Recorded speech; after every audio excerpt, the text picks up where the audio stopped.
Bienvenidos a La Voz Católica, el programa para toda la comunidad que le ayudará a vivir la fe en Jesucristo y a participar más activamente en su iglesia. Y ahora con ustedes, Blanca Prim y el Padre John Mario García.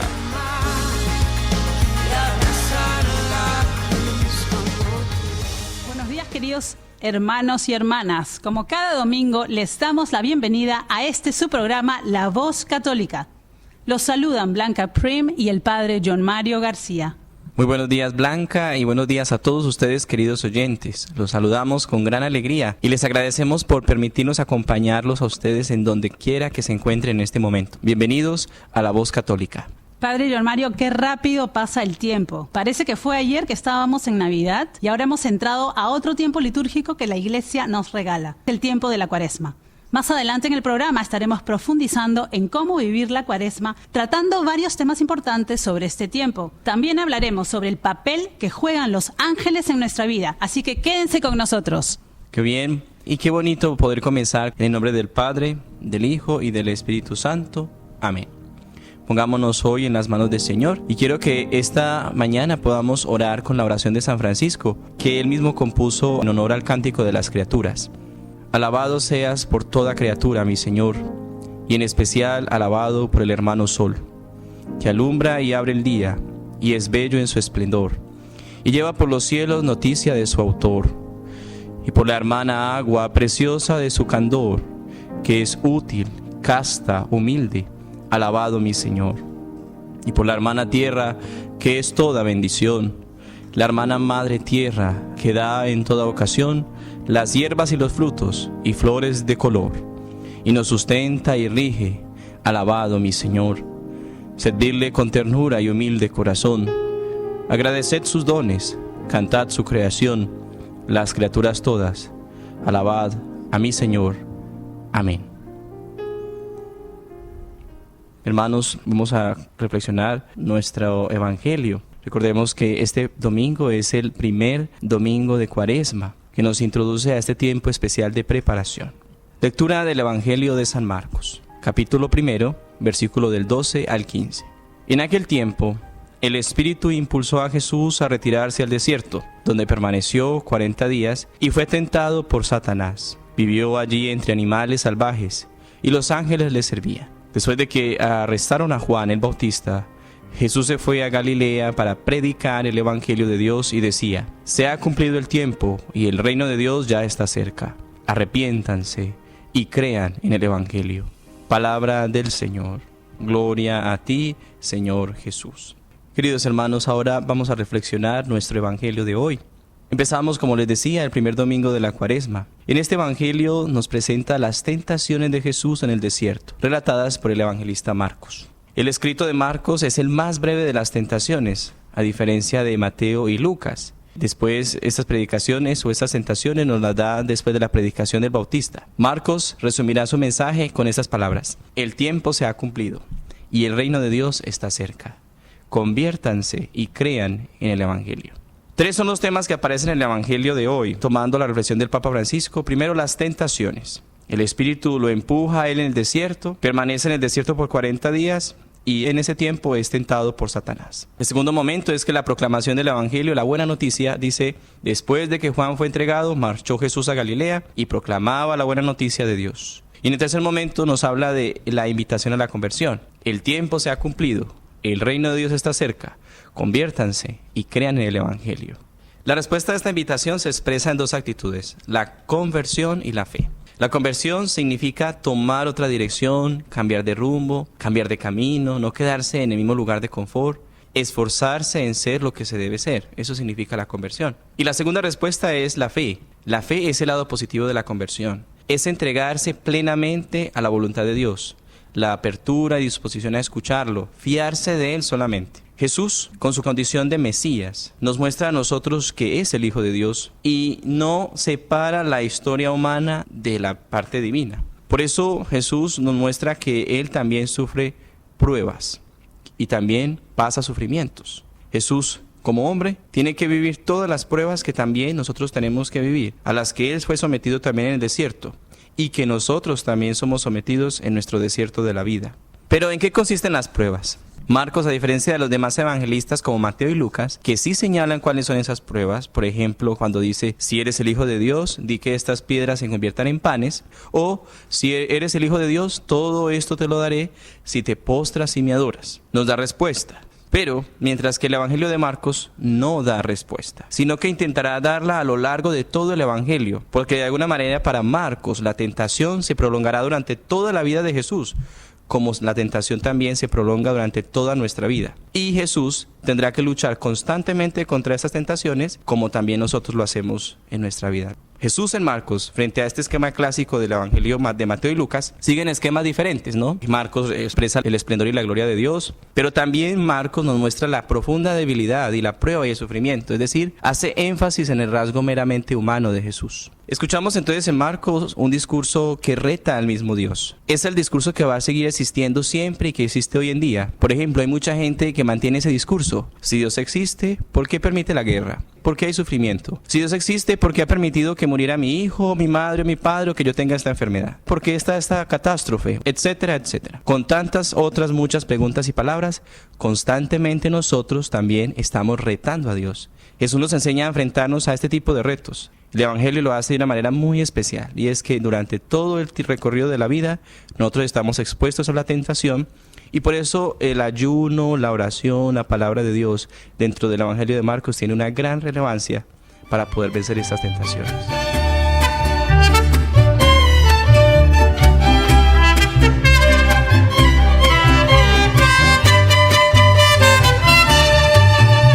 Si sientes un murmullo muy cerca de ti, es un ángel bajando para recibir todas tus oraciones y elevarlas al cielo. Así, abre el corazón y comienza a alabar el gozo de un ángel todo sobre el altar. Hay un ángel llevando bendición en sus manos. Hay ángeles volando en este lugar, en medio del pueblo y junto al altar, subiendo y bajando en todas las direcciones. No sé si la iglesia subió o el cielo bajó, sí sé que está lleno de ángeles de Dios, porque el mismo Dios está aquí. Cuando los ángeles bajan, la iglesia se alegra. Ella canta, ella ríe, ella ora y congrega. Enfrenta al infierno y disipa el mal. Así, abre el corazón y comienza a alabar el gozo de un ángel todo sobre el altar. Hay un ángel llevando bendición en sus manos. Ángeles volando en este lugar, en medio del pueblo y junto al altar, subiendo y bajando en todas las direcciones. No sé si la iglesia subió o el cielo bajó, sí sé que está lleno de ángeles de Dios, porque el mismo Dios está aquí.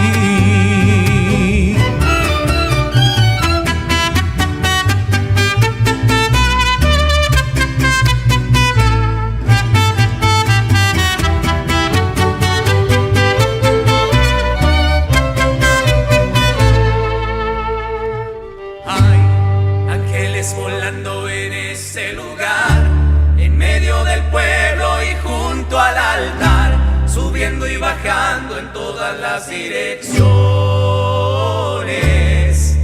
No sé si la iglesia subió o el cielo bajó, sí sé que está lleno de ángeles de Dios, porque el mismo Dios está aquí.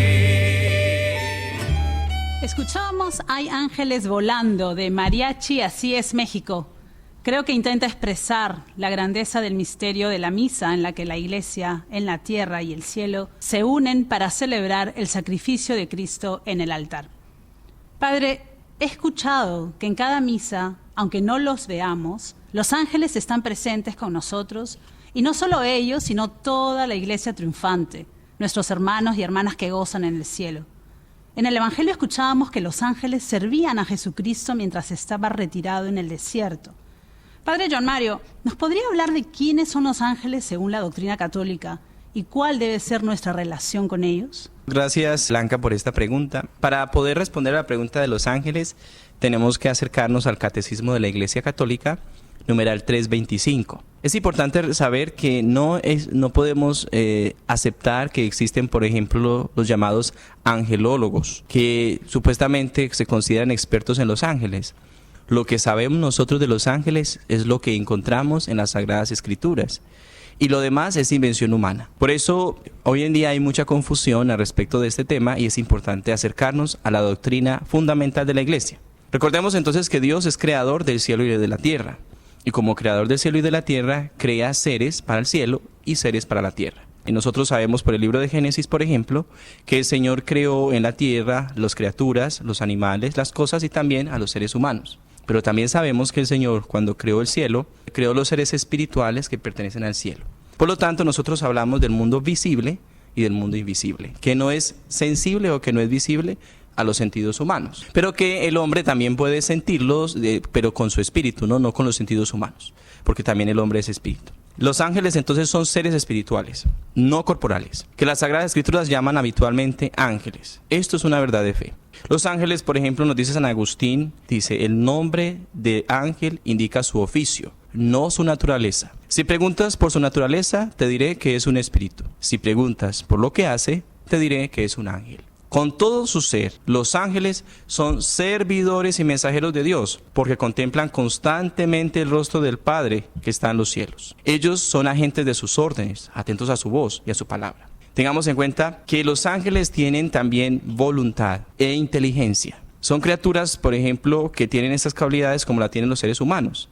De allí que los ángeles pueden decidir si obedecen o no, y es donde nosotros conocemos los ángeles caídos. Cristo entonces es el centro de los ángeles, Cristo es el fin de los ángeles y a Él pertenecen los ángeles. Por eso, si nosotros escuchamos, por ejemplo, constantemente en nuestras creencias populares que van a venir los 7 arcángeles a visitarme o que va a venir un ángel a visitarme, o hay muchas personas que intentan adorar a los ángeles como si ellos fuesen criaturas independientes de Dios, como si ellos no fuesen criaturas, sino como si fuesen dioses. Todo esto es idolatría, todo esto es superstición. Entonces, hermanos, los ángeles son también criaturas como nosotros. Fueron creados también desde el principio del mundo. Y los ángeles tienen voluntad e inteligencia. Los ángeles los podemos categorizar en diferentes coros, como escuchamos nosotros, coros de los ángeles. Pero los que nos están más cerca de nosotros son los que llamamos los ángeles y los arcángeles. Nuestros ángeles, pues lo que llamamos también los ángeles custodios, que se encargan de cuidar al ser humano, pero siempre llevándolo a Dios. Todo tipo de veneración a los ángeles, todo tipo de oración hacia el ángel, siempre tiene que llevarnos a Jesucristo. Si nuestra creencia en los ángeles no nos lleva a Jesucristo, es idolatría. Y puede también caer en la brujería cuando se utilizan los nombres de los ángeles para obtener un beneficio personal, porque los ángeles no conceden beneficios personales. Los ángeles se mueven conforme a lo que Dios quiere y la voluntad de Dios. Qué buena su explicación, Padre John Mario. ¿Sabe que hace un tiempo circulaba por internet una cadena que pedía alojar a un ángel por 7 días a cambio de recibir 3 deseos? Creo que es muy importante para nuestros oyentes saber que jamás eso será algo bueno o católico. ¿Podría aclararnos lo de las cadenas de oración que a veces piden cosas a cambio de otras? Padre, ¿acaso así trabaja Dios, con condiciones o amenazas? Gracias, Blanca. Es bien interesante, ¿no? Y me gusta porque en este programa se tocan temas muy álgidos de la fe. ¿Quién de nosotros no nos han llegado cadenas, no? Por el WhatsApp, por el Facebook, por diferentes redes sociales, ¿no? Estas cadenas entonces llegan a nosotros, nos piden que las enviemos a otros y que cuando terminemos de enviarla a otros vamos a obtener un dinero, un milagro, un beneficio, etcétera, etcétera. Muchos aseguran no creer en estas cadenas, pero las han llegado a compartir. Es curioso, ¿no? ¿Qué sabemos nosotros entonces los católicos sobre esto y qué podemos decir? Que las cadenas, como este tipo de cosas, son incompatibles con la enseñanza de la Iglesia. ¿Por qué? Porque las cadenas hacen que nuestra confianza y nuestra fe vayan directamente a esto y no a Dios. Una de las ofensas más grandes que se cometen, por ejemplo, en el Antiguo Testamento es la idolatría. Y la idolatría es adorar a otra cosa que no sea Dios. Por eso, quitarle el total lugar y confianza plena a Dios, poniendo la imagen que nos mandaron del Facebook o del WhatsApp, como si fuera eso lo que fuese a hacer el milagro, o que si fuera eso que tiene más fuerza que el mismo Dios, es destacar que Dios no está en nuestra vida, y esto es también superstición. ¿Qué es la superstición? Podemos decir nosotros, como lo dice el diccionario de la Real Academia Española, es una creencia extraña a la fe religiosa y contraria a la razón, a una fe desmedida o valoración excesiva al respecto de algo.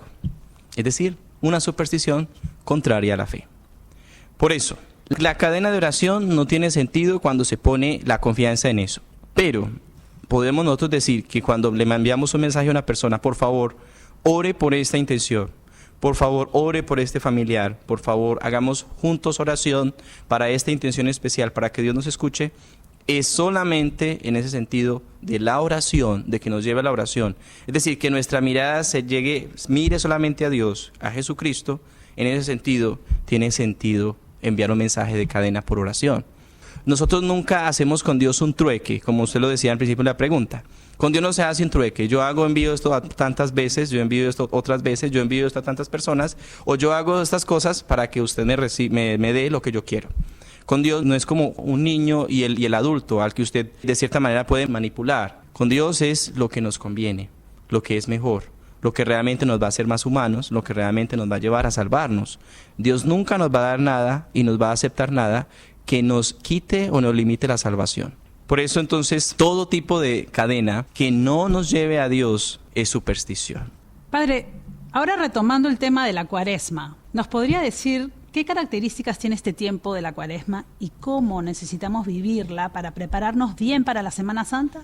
Queridos oyentes, ustedes van a escuchar de muchas maneras el significado de la Cuaresma, y vamos a hablar mucho sobre la Cuaresma en la iglesia para quienes participan de las celebraciones litúrgicas. Pero recordemos que la Cuaresma viene de la palabra de 40, ¿no? 40 días, 40 noches. Esta palabra de la Cuaresma es derivada de 40, como les decía, que en sí la palabra nos recuerda los 40 años pasados por el pueblo hebreo en el desierto después de la salida de Egipto, cuando ellos entraron después a la tierra prometida. También nos recuerda los 40 días y 40 noches de la peregrinación de Elías hasta la montaña de Dios en el Horeb. Y también nos recuerda los 40 días pasados por Jesús en el desierto, como recordamos en el Evangelio de hoy. Fue llevado por el Espíritu y después de su bautismo, antes de emprender el camino de predicar la palabra de Dios. Por eso la Cuaresma nos prepara hacia el camino de la Pascua. Constantemente escuchamos con frecuencia esto, que no nos quedemos en la Cuaresma o no nos quedemos en el Viernes Santo. No somos cristianos del Viernes Santo, somos cristianos de la Resurrección. Pero para llegar a la Resurrección o para llegar a la Pascua necesitamos pasar por la Cuaresma, es decir, por la Pasión, digamos haciendo una comparación un poco figurada. Entonces nos prepara para la Pascua porque Cuaresma es esencialmente el tiempo de preparación para nosotros celebrar la resurrección. Por ejemplo, vamos a escuchar durante este tiempo los textos de la tentación de Jesús, el ciego de nacimiento, el diálogo con la samaritana, la resurrección de Lázaro, que nos van llevando nosotros a ese camino de lo que Dios realmente significa y lo que Jesús realmente quiso mostrar en su predicación. También la Cuaresma, otra característica especial es que nos da un tiempo para reflexionar sobre nosotros mismos, para ponernos, digamos, en comunicación con nosotros mismos, entrar hacia adentro. Es el tiempo en que nosotros nos detenemos por un momento. Nos invita también como a recordar y a traer a la mente eso que nosotros no hemos escuchado o que no queremos escuchar de nosotros mismos. Y es un momento en que nos permite también como interrumpir el acelere y la rapidez con que andamos en nuestra vida para poder escuchar lo que a veces sabemos nosotros que el interior nos está diciendo, pero nos hacemos sordos a esa voz. También el tiempo de Cuaresma es un tiempo que nos permite hacer nuestro propio desierto, un desierto interior. No, el desierto no es solamente un momento de silencio, total quietud, sino que el desierto nos permite también encontrar, como pasa en el desierto, las fieras, nuestros propios miedos, nuestras propias preocupaciones, las cosas aquellas que nos pueden estar haciendo daño, porque en el silencio del desierto no escuchamos otra voz, sino la voz de nosotros mismos. También otra característica del desierto es que nos ayuda a nosotros con el combate espiritual que vivimos. Constantemente en nuestra vida interior, desde que nos levantamos, tenemos nuestro combate espiritual. Es decir, estamos entre la decisión entre el bien y el mal. La vida, desde el momento en que abrimos los ojos, nos está diciendo y nos está sugiriendo o por aquí este camino o por este otro camino. El combate espiritual del tiempo de Cuaresma nos ayuda a nosotros también a prepararnos para él, ¿no? Con las diferentes actividades que nos propone la Cuaresma. Un tiempo de reposo, un tiempo de ayuno, un tiempo de oración, un tiempo de penitencia, un tiempo de caridad. Y también podríamos nosotros seguir reflexionando y decimos, pero ¿cómo vivimos la Cuaresma, no? Es la pregunta también que nos hacía Blanca. ¿Cómo vivimos la Cuaresma? Pues vuelvo les digo, vamos a escuchar muchas opciones, pero una sugerencia que podemos escuchar hoy acá es, en primer lugar, es volver a la confesión. Muchos de nuestros hermanos o muchos de nosotros nos da miedo ir a la confesión o nos acostumbramos a ir a la confesión o no reconocemos el gran valor espiritual que tiene la confesión en la vida de nosotros. Y eso es uno de los caminos más importantes para comenzar nuestro tiempo de Cuaresma. Volver a la confesión. También luchar por cambiar. Como hablamos ahorita, por ejemplo, con los ángeles a nosotros nos ayudan en nuestra lucha, pero no luchan por nosotros, sino que luchan con nosotros.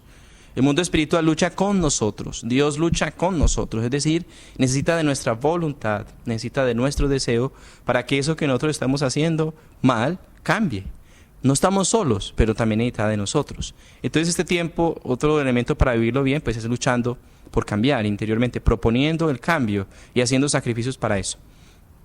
Otro también, como hablando de sacrificio, pues otro elemento para la Cuaresma es los sacrificios. Y es curioso porque pensamos que los sacrificios son algo que duele, algo que cuesta y ahí quedan los sacrificios. No. El sacrificio, nosotros sabemos que viene de la palabra latina sacrum facere, que significa hacer sagrado. Es decir, que eso que usted hace y que de cierta manera le está costando un poco, se vuelve sagrado porque usted lo ofrece a Dios. Eso significa el sacrificio. Hacer sacrificio es ofrecer a Dios eso que usted ama, eso que usted quiere entregarle, que le cuesta, pero eso se hace sagrado porque lo entrega a Él. Por ejemplo, cuando nos simpatizamos con un vecino, cuando nos cuesta convivir con alguien, cuando hay una situación que se ha vuelto dolorosa y difícil, pero nosotros la llevamos con fe y la volvemos un sacrificio, entonces es un sacrificio hermoso para Dios porque se vuelve sagrado. Otro elemento para terminar que no puede faltar es la oración y la caridad, es decir, la contemplación de Dios, en entregarle eso que somos, nuestra oración, pero la oración no puede quedarse en la quietud de la mera contemplación, sino que tiene que salir a dar testimonio de ese encuentro con Dios, es decir, la caridad, la ayuda a los hermanos. Gracias, Padre. Una última pregunta, antes de que se acabe el programa. Fue en el desierto que Jesús fue tentado. Y obviamente cada día nos encontramos con tentaciones, ¿no? ¿Cómo podemos aproximarnos a la tentación para no caer en ella y qué consejos nos podría dar? Bueno, para esto podemos nosotros también recurrir a los grandes de la vida espiritual, no a los gigantes. Entre esos, por ejemplo, San Francisco de Sales, que conocemos que fue un gran hombre de Dios, que también introdujo muchas devociones espirituales en el año 1560 en adelante. Entonces encontramos en el libro de San Francisco de Sales, acerca de su vida devota, en la parte cuarta, algunas herramientas que nos sirven a nosotros para vencer la tentación, ¿no? Trabajar contra nuestras tentaciones. Primero nos dice que uno de los errores que encontramos a veces es que nosotros amamos la tentación y nos dedicamos a contemplarla, ¿no? Como por ejemplo aquel que nunca ha sido infiel, que siempre ha estado con su esposa, pero cuando viene a su mente la tentación de poder estar con otra chica, mejor que su esposa, entonces se queda contemplando la tentación, esa tentación le produce cierto placer, cierto gozo, y esa tentación pues ya la va a llevar a cabo, ¿sí? Entonces es común entre nosotros cuando nosotros nos quedamos contemplando la tentación y esto no nos permite a nosotros vencerla. Otro consejo que nos da San Francisco de Sales es que no nos pongamos en tentación, es decir, como el que sabe que eso va a suceder, el que sabe que si va a cierto lugar va a pasar algo, el que sabe que si esta persona lo llamó y esta persona está sola y sabe que algo va a pasar, pues se va para allá sabiendo que la tentación está ahí y que algo va a suceder. Por eso, pues para evitar la tentación, tenemos que evitar los espacios de la tentación. Y también en esto tiene cuenta mucho, por ejemplo, la mirada, ¿no? Lo que escuchamos de los grandes santos es que por los ojos entra la tentación. Lo que uno mira, pues eso también le va a llevar a uno a empezar las tentaciones. Otro elemento que nos sirve a nosotros para la reflexión es que no escuchemos a la tentación, ¿cierto?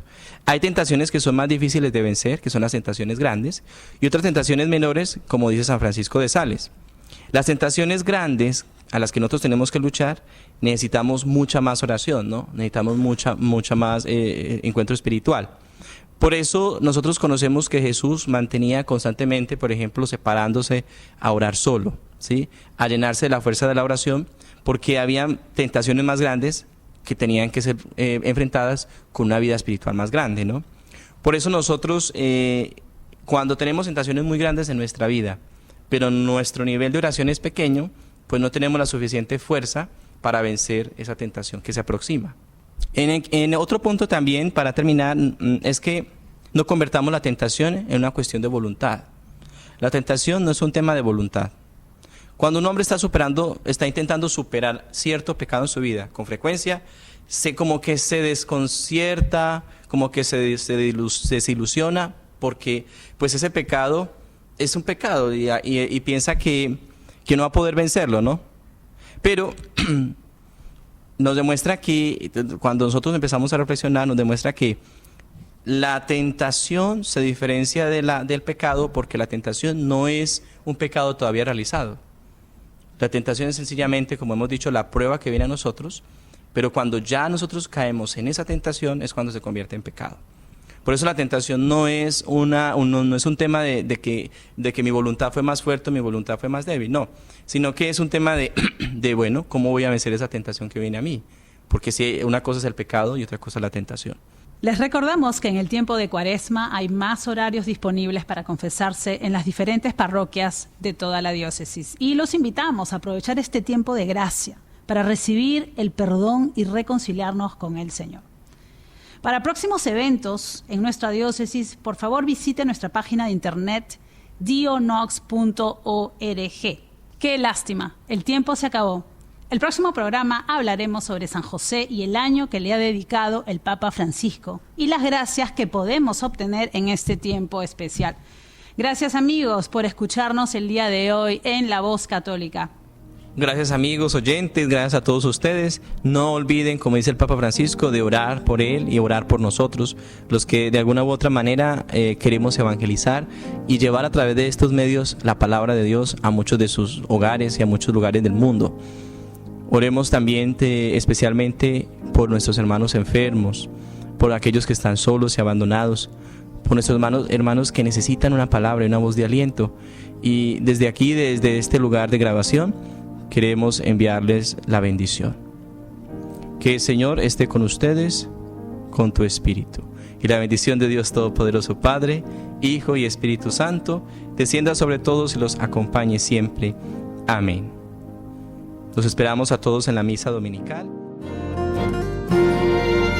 Señor, toma mi vida nueva antes de que la espera desgaste años en mí. Gracias por escuchar nuestro programa La Voz Católica, auspiciado por la Diócesis de Knoxville y la Parroquia Santo Tomás Apóstol de Lenoir City. Los invitamos a escucharnos el próximo domingo por esta misma estación y a la misma hora. Recuerde, usted puede ser el rostro y las manos de Cristo para los demás. Hasta pronto y que Dios lo bendiga. Donde falte la esperanza, donde falte la alegría, simplemente por no saber de ti.